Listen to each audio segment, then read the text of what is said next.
ہم لوگ نہران سے صبح نکلے اور گلگت والی سائڈ پہ جا رہے ہیں.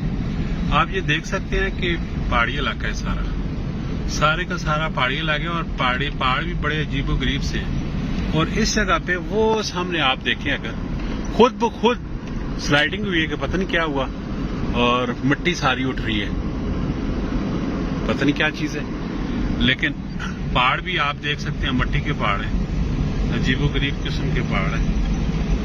اور ہم تقریباً پچھلے کوئی 6 گھنٹوں سے سفر کر رہے ہیں اور جا رہے ہیں گلگت والی سائڈ پہ. عجیب و غریب قسم کے پہاڑ ہیں، ٹریفک اتنی کوئی بھی نہیں ہے، روڈ تو بالکل بہترین ہے لیکن بارش والے دنوں میں یہاں پہ نہیں آنا چاہیے. سلائڈنگ ہے کیونکہ مضبوطی نہیں ہے پہاڑوں میں، سلائڈنگ ایریا ہے اور یہ گرتے رہتے ہیں. اسی طرح معاملات اسی طرح کے چلتے رہتے ہیں. ابھی ہم لوگ اس جگہ پہ آ گئے ہیں. یہ آپ دیکھیں پہاڑ خود ہی یہ سارا دھواں چھوڑ رہا ہے. سارا دیکھیں اوپر کرین لگا ہوا ہے. کرین لگا ہوا ہے. اللہ ہمارے ساتھ ہاتھ ہو گیا جی.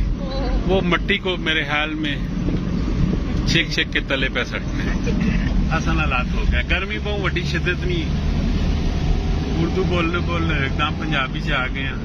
گرمی بڑی شدت نہیں لیکن سامنے پہاڑا دیکھتے ہیں تو سب برف جمی گئی ہے. عجیب ہی ماحول ہے، عجیب ہی کیفیت ہے.